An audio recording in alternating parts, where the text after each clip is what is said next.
Hello there, and welcome to the Thinking Fellows podcast. My name is Caleb, and the Thinking Fellows is brought to you by the 1517 podcast network of shows. You can go to 1517.org/podcasts to see all of our shows there. And if you just go to 1517.org, you can see all of the projects that 1517 does, including daily blogs, preaching helps.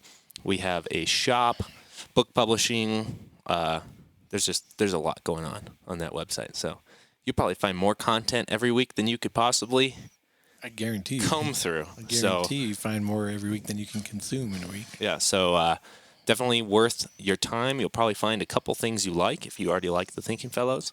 And we appreciate those of you who support what we do, not just with the Thinking Fellows, but at 1517. If you would like to start doing that, you can go to 1517.org/donate. Okay, we are on our third and final episode covering C.S. Lewis and his work, The Abolition of Man. This is, as we've been going through, a more philosophical work from Lewis. You know, we have covered the apologetic, sort of Christian doctrine side. Then we did literary, and that's also a lot of Christian theology that we pointed out in the Chronicles of Narnia. Now this is social commentary on the state of education, and sort of a philosophical treatise from him. All in 3, relatively short lectures. I'm not sure how long it would take to speak this book. I think each one's like 45 minutes. Okay, yeah. So it's not crazy long. And we're in the final section, which is the title of the book, the namesake, which is The Abolition of Man. And it's essentially the conclusion from the setup of the first 2 chapters, right? Right. The first chapter sets up the major problem. The second chapter sets up sort of Lewis's definition of truth and virtue. And the third is a sort of conclusion about what happens if the first chapter is applied to society versus the second chapter, I guess would be my sort of interpretation. Yeah, it's kind of, what do you think, Adam? I think it's sort of his predictive chapter. I mean, when you read it... Yeah, Michael... Go ahead. Michael Ward, who's written a whole commentary on this, I think it's called After Humanity, says that chapter 1 is a check-in at the doctor, where he's just kind of taking scope of, taking the temperature of civilization or a culture. Chapter 2 is the diagnosis. Chapter 3 is the prognosis. He's sort of he's predicting what will be the outcome. He's the doctor looking at you and he's saying, you have 5 days to live. It's kind of... Yeah, I mean, it's very much... he's looking down the path of history and saying, if something doesn't dramatically change, this is what will be. And honestly, he was amazingly prescient. You read this book and you read this last chapter or this essay, and it's kind of terrifying how much he got right. So, Dad, you want to cover some of the predictions or the prognosis that is made for society if sort of what he has been revealing throughout the course of the book comes to pass? Yeah, so what he's worried about coming to pass is, and we got this in the last chapter, is that I'm just going to say humanity will lose a sense of what he called the Tao. And that when it does that, it'll start recreating that same thing in whatever image it likes, which is going to lead to a bunch of things. I mean, humanity believing that they've conquered nature when they really haven't. This is a big theme in this last chapter, and he's kind of going after scientism, right? And maybe even particularly eugenics in his time are in his sights. He's worried that it'll be replaced by categories of power more than categories of goodness. I think he was probably right on that one too. he's really worried that once we give up the Tao, that we will make a man-made or artificial Tao, which I would say is the main theme of this chapter, which will lead to sort of like giving up humanity for a pseudo-humanity, what radical subjectivism will do, that really that humanity will be conquested or conquered by its belief that it has conquered nature through science. All those types of themes. At the end, again, it's important to remember that he's worried about humanization versus dehumanization, right? And it's also important to remember that his history with World War I and with World War II here too, where he's literally seen some of this very personally. And there's towards the end of the chapter, he makes the point. He goes, regardless of the government or the style of politics, whether it's communism, democracy, or fascism, it all leads to the same destination if you get rid of any objective sense of value. It just might take a little longer in some arenas, and it might not be as violent, or the means will be a little different in the three different approaches to governance. I was really struck. I told Caleb I was really struck, and I think it's probably on page 71. I'm trying to do this without getting too political or culturally political here, but let me just say that one of the things that I'm struck by in our sort of postmodern world, and I'm not like I don't like postmodernism, but I'm not like a big postmodern hater in the way that, grandma or grandpa probably is, because I think Adam is. Well, I think you're right to say that you want to ditch modernism too and kind of be pre-modern, and I think that's a whole different critique of postmodernism than from a modernist sort of perspective of tomorrow is always brighter than today kind of thing. That I'm in rewriting, in a real sense, rewriting history into a giant meta-narrative that continues to make you look better and better and better, during the century when we managed to kill the most people ever killed, right? So I think I'm sensitive to that. What I'm not sensitive to is the deconstructive nature of the postmodern philosophy, that it honestly has very little to offer in the way of building, and only really has critique and deconstruction to offer. Well, and go ahead. I've been told I cut you off, so I'm going to let you go. Oh, wow. Well, I was trying to cut you off, but... Can I cut you off? Please do. No, go ahead. The deconstruction is like interesting the first time, or for the first 5 minutes, right? It's like,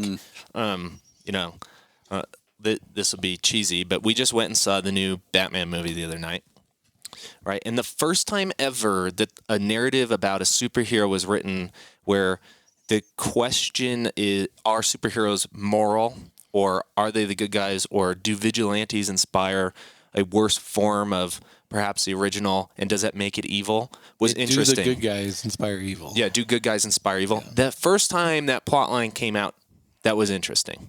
The first time you're like, ooh, is Batman really doing a good thing? Is kind of interesting. The 50th time, you're just tired. It's like a 3 hour and 20-minute movie too. So. Yeah, but this is not the first. This is not the first time it's been hashed. And every time somebody asks that same question again after it's already been asked, it's not interesting anymore. Like the speculation about is goodness good is boring after the first sort of attempt. So if people want to know what I mean by postmodernism, really only has the ability to deconstruct, go watch the Batman movie if you can sit through the 3 hours of it, because it's a very deconstructive narrative for most of it. Now, somebody will go, well, at the end, he helped save the baby from the wreckage, and be like, yeah, but you got to look at the rest of what happens. It's all deconstruction. But what I was saying is that my biggest problem with sort of the deconstruction of postmodernism, if you're going to take it just sort of on the civil level with, say, ethics and morality, is that you have a whole sort of generation of postmodernists who, whether they knew they were postmodern or not, really deconstructed the accepted ethical norms of a time, which were, for better or worse, Judeo-Christian-ish, right? In their character. I wouldn't say it's a one-to-one, but definitely there was a respect for, like, not murdering, not thieving, being honest. I mean, you have to pretend like the population for the majority of this portion of Western history, and especially in the United States, that created this republic. Even if the United States government isn't Christian, the population that it rules over has been majoritively Christian for its entire history. So to be like, well, it's kind of Judeo-Christian, no. It appeals to the objective ethical principles that Christians hold for a reason, because the majority of the population can be appealed to by their faith in this God and the faith in the Christian scriptures. And so if you want to make an argument for doing good or not doing bad in a society that's mostly made up of Christians, of course it's got to mirror the thing that they respect and hold as objective universal truth. Right. And go ahead. You know, it's interesting in all this, you mentioning, I'm with you, Scott, on the postmodern critique of modernity or modernism, I think is largely spot on and necessary. The interesting thing, though, with postmodernism, even though there's no like real definition of it, and all these postmodern thinkers would agree or acknowledge that, some of these postmodern thinkers, I think of like the late Richard Rorty. So I think he's been dead maybe 5, maybe 10 years. I don't know, but he didn't like being called a postmodernist. He preferred neo-pragmatist. That's really what postmodernism does when it starts to build. And for Rorty, he laid down his cards and said what his whole philosophy of teaching or pedagogy was to deconstruct the worldview that he assumed his kids or his students came in with. A worldview, as he described it, that was fundamentalist, homophobic, et cetera, et cetera. Yeah, and to in its place, and to mock the parents and so on, and in its place to reconstruct a more secularist view, where that's inclusivist, tolerant, and so on and so forth. So, like expertism to make decisions rather than relying on parents and loved ones and that type of thing. And I mean, while that deconstructionism or the chirping critique of postmodernism, as Caleb said, gets real old real quick. Mm-hmm. But the serious ones, though, they're in a way egg-headed revolutionaries. Mm. Well, and they are constructing, but even their method of construction is deconstruction. So take an entire ethical system that is, like I said, Judeo-Christian-ish in its foundation, that had lasted for however many years, and deconstruct it with the primary goal of continuing to build a new ethic on the basis of deconstruction of even things like, physical properties of a person. And so you have, the new ethical system isn't heterosexual. The new ethical system is to tear down heterosexuality in place of homosexuality, now in the progression of that, to tear that down in favor of LGBTQ QIA plus, then to tear that down to now you're going after absolutely even not being able to identify a person's gender. And the point that I was getting at is Lewis saw this. I mean, if you're going to summarize kind of page 71, you'd say that he's saying that the end result of this is going to be to completely reject the Tao completely, and which will mean that humanity will be totally free to do with other humans whatever they want. Even, he points out in that page, even physiologically, right? So even with the body, like the actual body, not like the body politic, but your actual personal body, and morally. And then he says things like they will even remake the Tao itself into whatever they want. And I think holy cow, that's what we have now. Because there's a valid criticism to say that a generation that spent their lives tearing down morality are now trying to replace it with an ethical system that makes no sense at all, isn't even internally consistent, and validates its lack of consistency by continually changing and keeping, and i.e. deconstructing, and keeping people on their toes as to what is good, right, and holy. I think one of the worst parts is that deconstructions of societies have happened throughout world history, and before we would just call that war, and the result of a worldview represented by a country or a nation, or invading, taking over the other, would be to not just tear down, but also just eliminate the worldview and the people and the ethics of that place they took over, which meant either likely displacing or killing those who held that worldview. One of the problems today is with the deconstruction is that we want to reintegrate and re-educate those who we've torn down back into the new system, instead of making them exiles and taking the land or taking the power from them. We then have this emphasis on re-educating, taking these kids and mocking the worldview they were raised in, and then re-educating them and putting them back in the society as these new people, instead of seeing it as conquest. And it's sort of the nicety of it, right? It's like, we're not conquesting, we're just making the world better. You're just making the world a better place, Before there was postmodernism, there was Marxism. And that's the goal of that's right. of Karl Marx and Frederick Engels in the Communist Manifesto, is deconstructing everything from the nuclear family to education as it once was, to religion and so on, and reconstructing in its place with there's stages. The dictatorship of the proletariat is the penultimate stage until you get that communist utopia. But when you have that, you have the new socialist man, as it was called, where everything's been, where black is white, true is false, false is true, and so on and so forth. And I mean, I think, Lewis, there's things with the Abolition of Man, the whole book, not just this third chapter, that are maybe a little dated, but by and large, I think he was spot on, especially when it comes to the realm of morality. And I'm not talking like particulars, but our mores, our cultural mores. Yeah. And I think, Lewis, so this is like the mid-1940s. There's a guy across the pond, as I say, over here in Chicago, in fact, Richard Weaver, who wrote the book Ideas Have Consequences, where he says something like, there's good grounds to call modern man a moral idiot.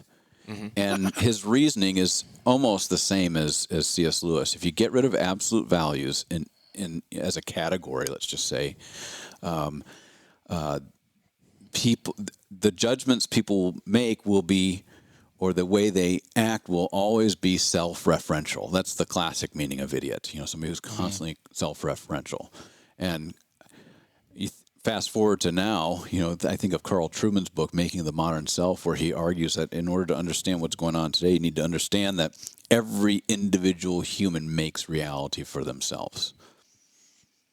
Right. And that's why the ethic is changing all the time. It's like 51% say this, and then a year down the road, they've changed it just a bit, and it just keeps changing and changing to meet the demands, the screeching demands of the culture war, the social justice culture warrior out there. Of likely, like I think when in the United States, when polling data is done, like of a 52% majority, right? So 52% of the people can displace 48% of even the people. Those majorities are even more slim in recent elections. I mean, you've got literally, 49.5% to 50.5%, and the 50.5 wins. Yeah. And part of it is, that's called the tyranny of the crowd, right? Yeah, and part of what's been revealed of that is that the majority, 4% of that population joins one side because they perceive it as nicer, right? Like the ethic of the if there's an objective principle that we've replaced other truth with, it's that we filter everything through, is it nice or mean? Does it seem nice or mean? So it's emotional calculation. Were the wrong person's feelings hurt? And I think that's the important part too. If somebody's feelings were hurt who has objective the Tao still. If there's somebody who still maintains the Tao and their feelings were hurt, that doesn't matter. But if there's a person who isn't represented by the Tao, whose feelings are hurt, that's how you know if something was right or wrong, because it was mean to that person. If it's mean to a person who historically had power or truth or reason, whatever you want to call it, then it doesn't matter. That is the big goal of postmodernism. I mean, in actuality, philosophically, is to throw down the previous establishments of power. I mean, and like Adam said, it shares or was integrated into, or whatever, Marxism integrated into it, because that's the goal there too. I thought it was his point around page 81, I believe, where he points out that the way that the everyday person is going to intersect the abolition of man will be through the use of language, and especially in the redefining of terms, and sort of the commodification of terms was, every time you read it and you sort of interact with things that are going on today, you're like, holy cow, man, you nailed that. And he uses things that, it would be harder for us to understand today, like virtue would be changed into integration, diligence might be changed into dynamism. And back in his days, they might say something like boys worthy of commission into potential officer material, but that's a hard one for us to understand, but there's a difference there, because one is completely pragmatic and the other is about whether or not the person has made themselves a sort of valuable part of society by being virtuous, right? And one is just completely pragmatic. One of the commentaries I read on this points out that you can see this if you kind of change this up to a little bit more modern examples. Abortion is pro-choice. A baby in the womb is a fetus. A legal justice is social justice, whether or not that social justice follows the identified and agreed upon laws of the land. Moral formation is self-help. Separating sex and gender. Separating sex and gender. Making them two different. Virtues are not objectively virtuous. They're personal values. Yeah. Sin is indiscretion. Interesting. Is it too early in the conversation to ask the question, so what are we to do? Yeah. I mean, I know you're not a joiner. You don't want to join, and I don't mean like some sort of cause, but what's the Christian as a creature of the left-hand kingdom, which has a temporal telos that ultimately doesn't matter because there's something eternal. What are we to do?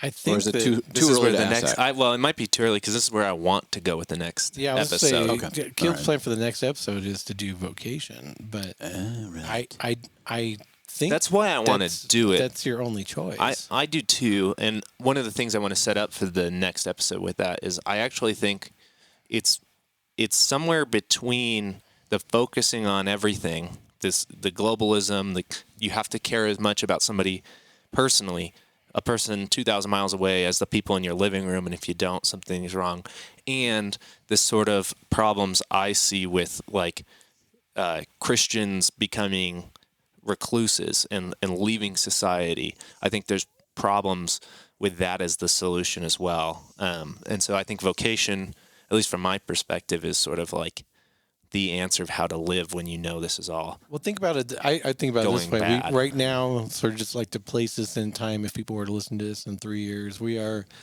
what are we, Adam, 2 weeks into Russia's invasion of the Ukraine? We're in the second week right now.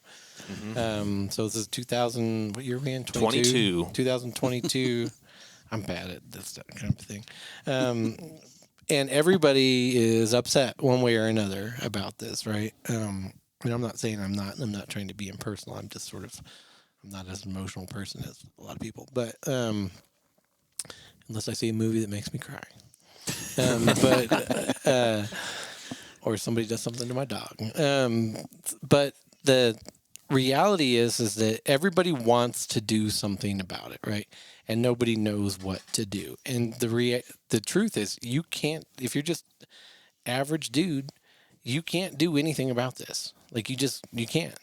You don't have a means of affecting the outcome of this conflict one way or another. You can get on Instagram and pour all your vodka down the sink. You can change the background color of your Facebook to the Ukrainian flag colors to show your solidarity, but those are all definite and I don't even mean this as an insult. Okay, so the people out there that did this out in podcast land, send Caleb the emails when you get mad at me. But that is by definition virtue signaling. Now that might be signaling the right virtues, so it's not necessarily bad, guys, out there. But that is by definition what it is. You are signaling that you are doing something that you believe is virtuous for the sake of showing solidarity with X or Y person or X or Y group or X or Y country or X or Y president. But it doesn't affect change, right? And no, so, it changes people's emotional perceptions of you. It's not Yes. going to make the Biden administration do something. It's not going to make Putin do something. Is same if you put a Russian flag in your bio because you're that person this week or something. Like it literally just makes somebody have an emotional response when they see your name. So the greatest thing that you could probably do that would affect some change, it's not going to change what's going on in Ukraine, but would affect some change in the world, is follow your vocation. If you're a father, have a discussion with your children, an honest, educated, frank discussion with your children about what's going on in Ukraine. What do you think is going on that is virtuous? What you think that is going on that is evil?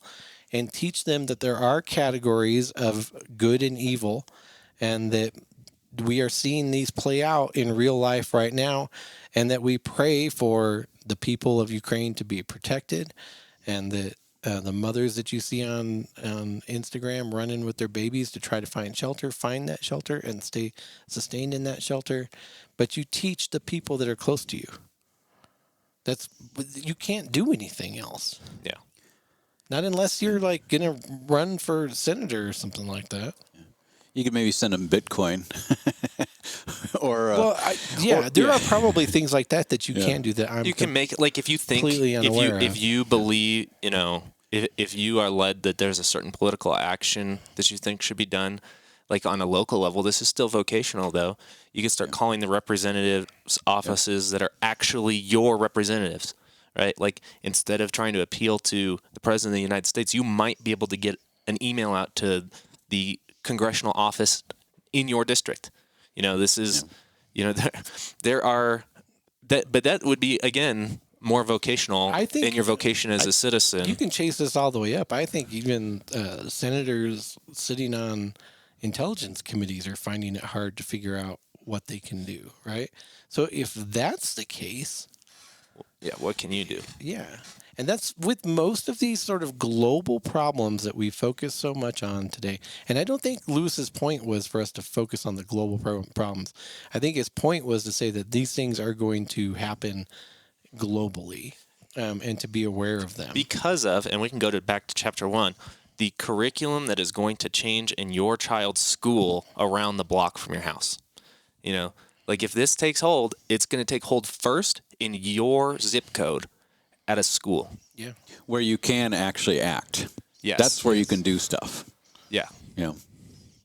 So, I mean, that's a good way to do that. We're not quite at the end, and there's one other piece of this that was really interesting. I've got one to more me. point that I want to make too. Well, okay. I mean, no, you go if it's first. about deconstruction stuff, make it, because I kind of want to move to the other part of this. No, it's about science. That's what I was about to transition us to. So we're on the same Science, page. He makes a comment here, and I think it's also amazing how prescient he was about scientism. And he says a lot of people are going to read this and think I'm anti-science. Yeah. I'm a no science guy. We've heard that, haven't we? Yeah, and that's he claims that's not true in You're the a thing. denier. Yeah, you're science denier. And it's interesting because in this sort of, we got on the one hand, mass relativism is the one changing of language. And on the other is that somehow he's going to be denying the objective reality of science and data collection and stuff. I think he has a phrase that's like, a star's not real till we've, seen it with a telescope, mapped its size, probed its distance from the Earth. Like, and figured it's only, becomes real like that. And thinking even on my own life, not only is scientism a problem, but the amount of data and turning everything is science. And I think on the basic level, let's look at something like a smartwatch. Millions of people are collecting as much data, math about themselves every day as humanly possible. Have I gone on a bike ride if I didn't measure the distance, the speed? I have a watt meter on my bike, for goodness sake. That is so true right now. We are overwhelmed with data. I have. We live in a ski resort town. Did I go skiing if I didn't track the amount of runs? Or if you didn't post it on the Insta? So is everything the gram? The gram, the Insta, the gram. So things, this is another the Insta. No, it's the gram. Oh, sorry. Jeez. Things aren't real until you've documented it. Is essentially one of the things he's predicting here. Is like nothing's real till it's become a data point. For the wise men of old, the cardinal problem had been to conform the soul to reality, and the solution had been knowledge, self-discipline, and virtue. For magic and applied science alike, the problem is how to subdue reality to the wishes of men, reality to the soul. The solution is a technique, and both magic and science in the practice of this technique are ready to do things hitherto regarded as disgusting and impious. I mean, wow. Wish I'd have written that. Well, I think, in layman's terms, you could boil this down to, if you have too much information and you have the ability to alter some of that information, you will, and you'll do it even when it's wrong. I think his point is that the prostitution of science will lead to science trying to control what it can't control about the world rather than to describe the world. That's right. And yes. This will be especially true if people who don't have any regard for virtue are the ones wielding the science. And bingo. You can go ahead. That's it for Lewis. It's both those things that he doesn't call it this. He doesn't say this, but he's very concerned about. He uses the term scientific planning. I don't know if it's in Abolition of Man or in some other essay he wrote, but very concerned of science stepping outside of its bounds, and also very concerned with when people who do not have virtue or people who reject objective values, that minority of people use science against the majority. Yeah. I don't think it would be. I mean, maybe it's controversial, but I don't think it'd be too outlandish to say, or too much of a political statement to say, that the COVID-19 pandemic, literally, science was billed as being able to save the world, time and time again. Well, that's. I'll take it to one that I mean, there's a couple things there are several things that we've been accused of not standing up for that we all absolutely stand against, right? Abortion. I think it's fair to say that we all believe that abortion is murder of a baby.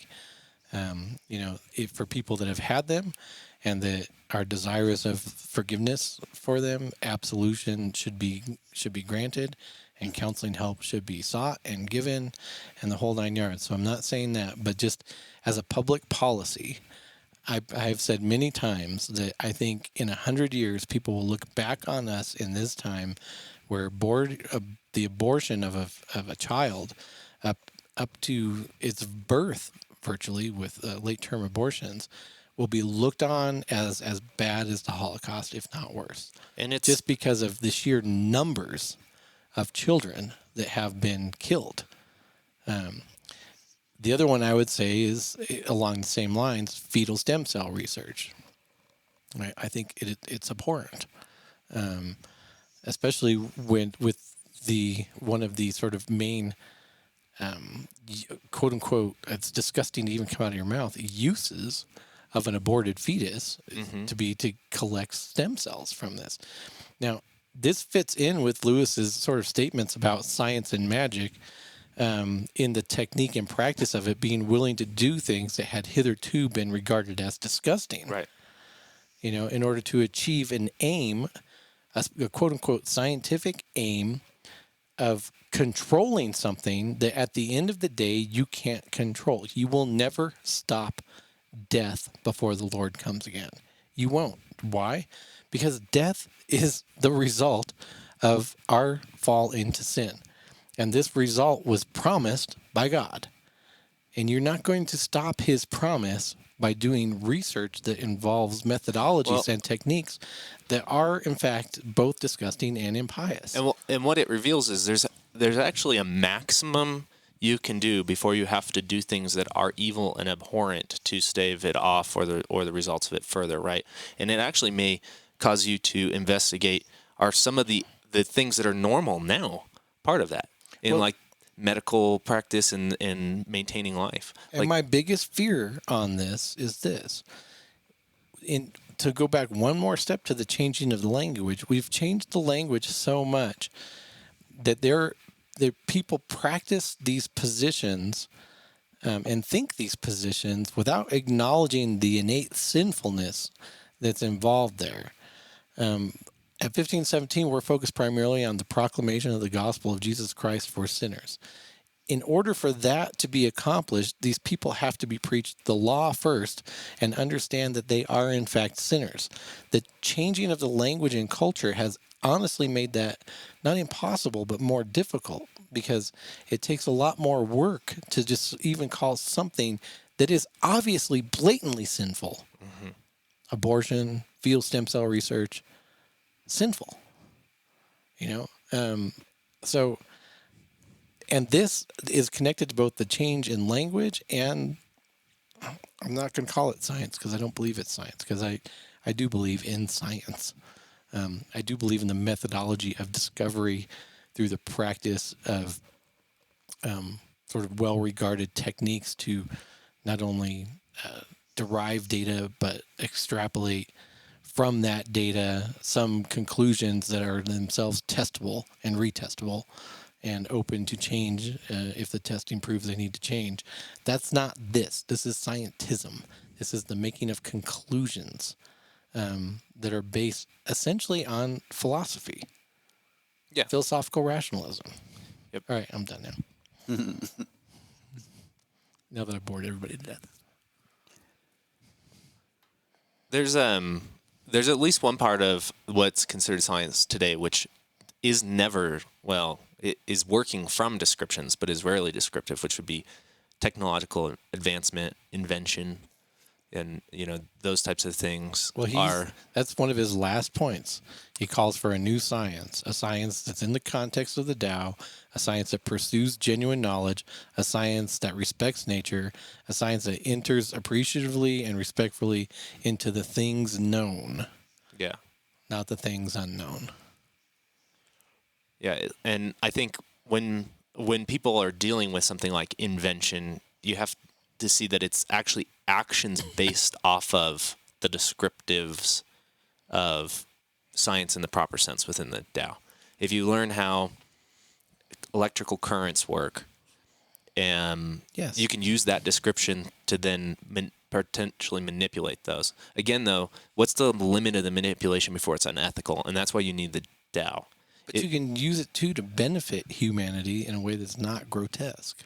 Yeah, but you have to have a limit. All right? You have to have the sense of what is good, right, and virtuous. Yeah, and if you don't, I think one of Or what is the it, Adam? things, Good, true, Good and beautiful. Yeah. That like, because even making your life better, like something like stem cell research, that might make somebody's life better. So that can't even be your good. Improving human quality of life can't always be your good. And in the case of invention and medical advancement today, that's often the only good. You know what? Well, we have to stop because I'm going to start pissing people off. Good. So we got to get off stem cell research because I've got mean things to say. mean tweets. No, just mean things to say. Oh, I okay, mean, okay. for people that insist on fetal stem cell research to cure an illness that they have, right? So in essence, you're advocating for not only the death of, but the experimentation on human children so that you might have a better quality of life or a longer life. There used to be a word for men like that, and it wasn't virtuous. Interesting. So The Abolition of Man. I think we're got- living in it, right? Yeah, it really got me going. Jiminy Christmas. What are you doing to me? You need a beer. You're the one who went that way, man. I know. So what? Adam's like, you need a beer. I mean, Just don't drink this is tequila. I'm disappointed now because this is now like overtly depressing. And No, he- we're ending in a bad spot for this episode. If we're at 40 minutes now, and our whole thing is the world is evil, No. depraved. I mean, obviously it is, right? Give him two things. You can give him a precursor to the next show, which is going to be all positive. To be Yeah, I honest think with that's you. true. But secondly, this is where Lewis ends. He ends by saying this was all an argument for the absolute indispensability of the Tao. By saying you can't explain everything away. If you do, you have no ground to stand upon, and in doing so, you destroy it all. The Tao is the first principle, and without it, you have nothing. So I guess that's still negative, but it's basically an argument for just not letting go of it.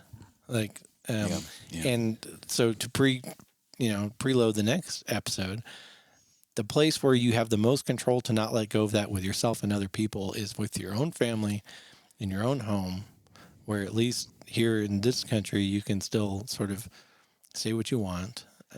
There are places where you can maintain. Where virtuous men, right, can teach virtuously. Well, let's say there are places where you can maintain and teach truth, goodness, beauty, the Tao, whatever you want to name this. The gospel of Jesus Christ and the forgiveness of sins. And those are in your particular and specific vocations to other people. Yeah. And that can be, start with the family, and that can then branch out other places. But that's where you can actually do that work. And if you're feeling down on the world, go pet your dog, because it's scientifically proven that when you pet your dog, it releases dopamine Great. for yourself. Science. More science. That's good science.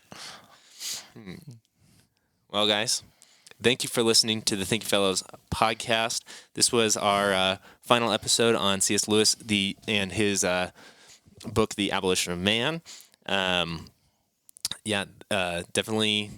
I mean, predictive books about the future that get right kind of are depressing, aren't they? When they get it right. If they're not optimistic. And the book isn't itself optimistic about the future. Really and so for it to be correct is sort of it puts you in a place of, and maybe this is really good for our next episode of what now. So hopefully we can sort of do some of that on this next episode. Sounds good. Catch you next time. All right, we'll catch you next time. Bye.